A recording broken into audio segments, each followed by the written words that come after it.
Hey, what's going on, guys? Rob here with R&K Woodworks. Just pulling up here to Home Depot to start our next project, so follow along. What's up, everybody? Rob and Remy here from R&K Woodworks. Showing up to Home Depot to start another build. We're gonna be doing a cedar planter box. Remy, what are we doing again? Why are we doing this? So Penny doesn't dig out all of it.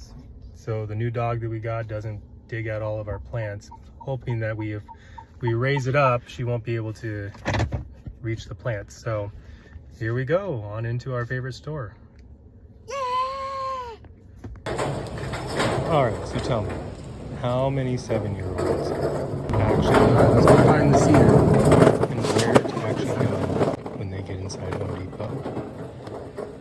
If your kid does, do they know or do they have a favorite aisle that they like to go to? Honestly, my son loves to go to aisle 12. I'm surprised he's not taking us there right now, but he knows that we're on a mission. So aisle 12 for him is the tool section. He's addicted to tools just like I am, right?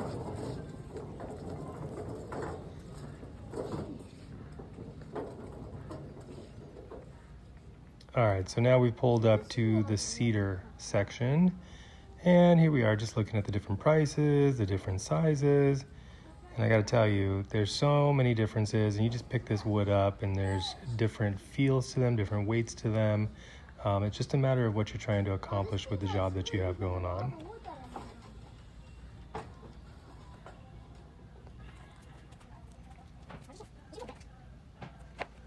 Now, admittedly, we probably overbought, but I knew that down the road we're gonna have some other projects and potentially some other people buying some of these cedar planter boxes, excuse me.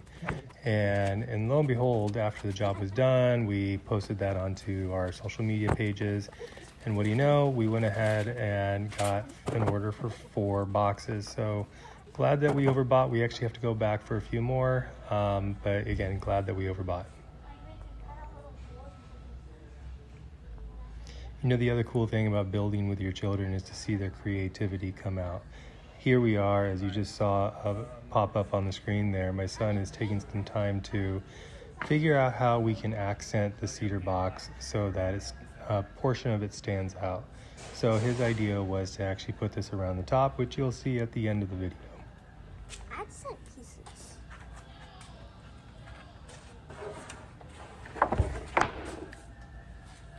All right.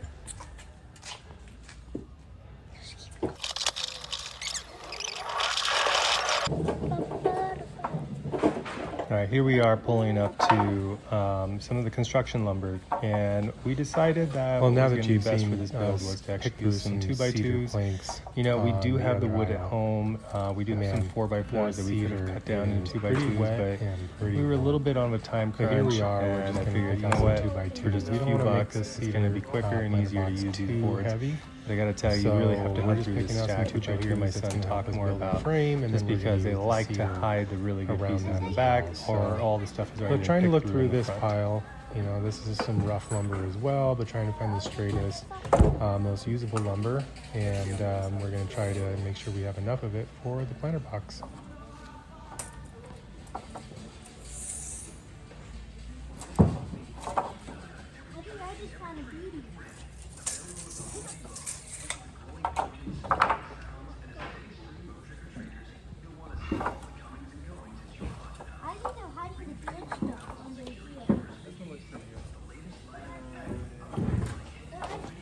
So something you might have just heard my son say is they're hiding the good stuff.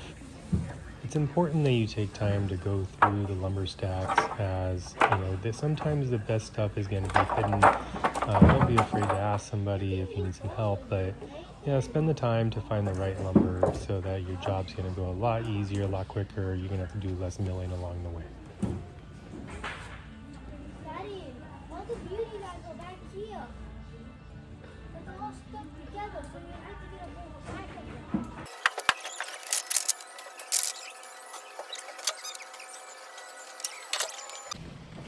Cool. Now we made it outside, and here we are just loading up the truck with the 15 cedar planks that we have and the 4 2x2s and some brad nails that we got along the way. Man, I love loading up the truck with some new lumber. So to add a little more fun to Now, the this was a really project, I fun decided project. that, My you son know, and it I might be took kind some of fun time to if we actually sit down build together out and or actually draw try to out plan out the designs build. we had, and we went ahead and we frankly, what we asked did friends is of that ours we through went out social media onto Facebook and Instagram, what design and they we wanted to filmed go with. ourselves So putting here our we are drawings, taking some time on our on dining room paper. table And we put a poll to out show there to everybody the everybody designs that that was we're going to following have. us on social media, and we asked all of them to vote. Well, the good thing is everybody voted for my son's drawing.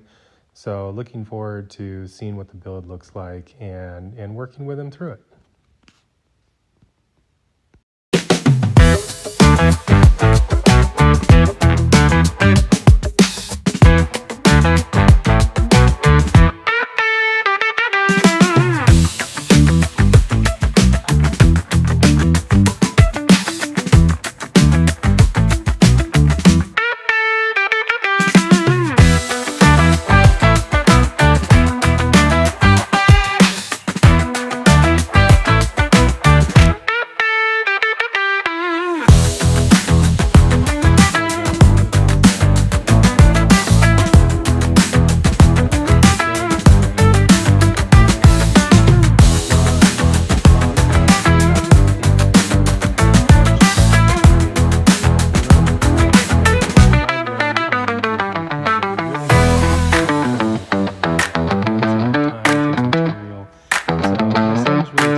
All right, so a lot of the process of building includes, you know, the purchasing of the material. It also includes the design and the thought process. So when people start building, they don't think about all the prep work that goes into it, and even at the end, any finished work that needs to go into it. But here we are, still in the shop. We're actually just now getting into our shop, and we're spending some time thinking about the build as we go along. So we're not the quickest workers, only because we have to take the time to work through a couple scenarios, make sure we get our cuts just right, and also just a learning curve as we're both new at this. Should we do it on like something flat? So what we're talking about here is how we're going to attach the legs to the box frame itself. Our box is going to be connected with pocket screws, and here I have my Craig pocket screw jig, and we're just figuring out how we're going to attach that to the table, and then what size screws we're going to use to attach. And these will be drawn in the A. We'll go C and D here.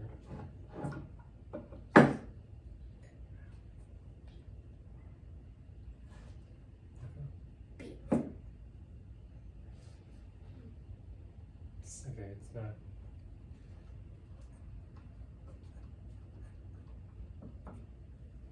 Like this.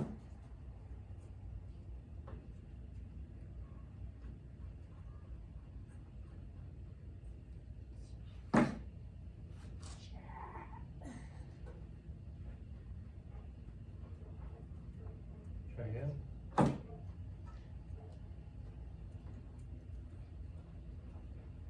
Try again.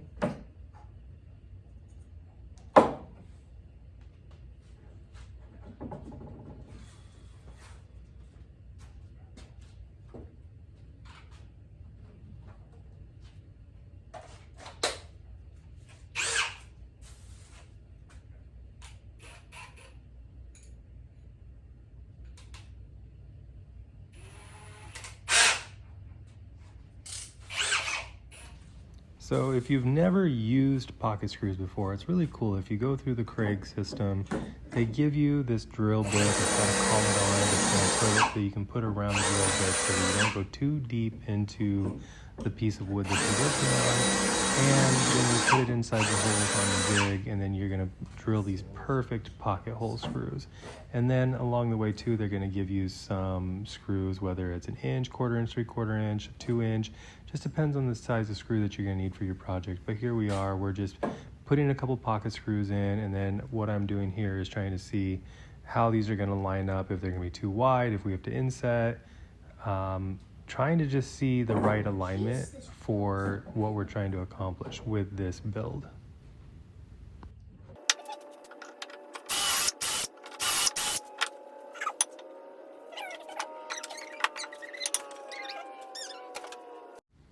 All right, so now that we've taken the time to figure out how we're going to build this out, put our pocket hole screws together, and put the pocket holes into the piece of the wood, we're going to continue framing this out, and we're going to see what we can actually get accomplished in this video as we go along here, continuing to frame it up and keep our pieces together. Hopefully it's easy to, if you don't number them or if you don't label them, it's easy to forget what you've done and where you are in the process.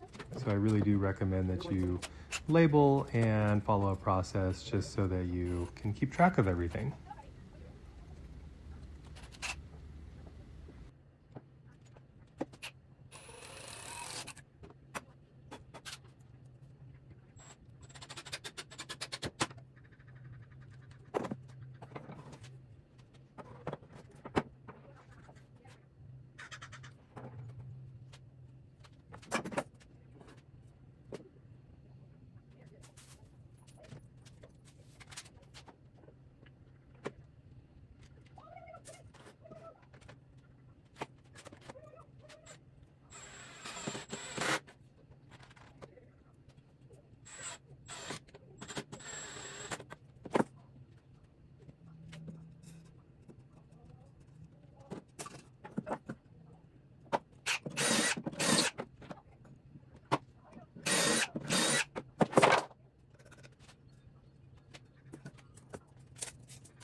Well, here we are, day 3 of this build. It's taking a little bit longer. You know, as many of you know, this is not my full-time job. I'm just here with my son doing some DIY on some things around the house, maybe for some people that want to buy a few projects. But my little buddy's a little sick on this part of the video, so Dad had to come out and try to finish a few things up. But you can see we have our frame put together. Pretty excited to see a structure in place. Now what I'm trying to do is figure out what it's going to look like for me to add these vertical slats, which I think give a nice little design feature to it. We're going to do that all the way around the base. We're going to put 50-inch long cedar planks in the middle. We're not going to do that in short. We're going to do that in long ways. So hopefully this build is going to go a lot quicker as we go through.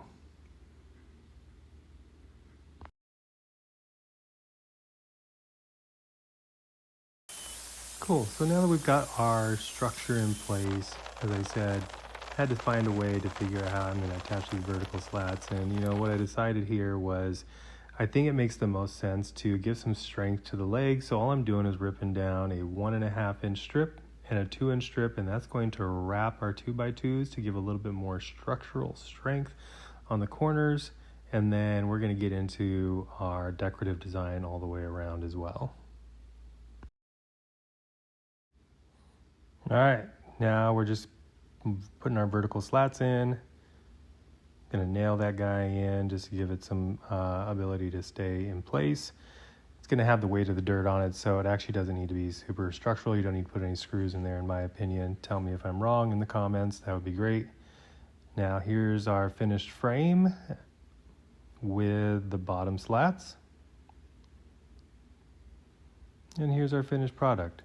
So I appreciate everybody joining along for this build. I'm sorry I didn't videotape the whole thing. We had some time constraints that we had, but thank you for coming along on this build, and see you on the next one.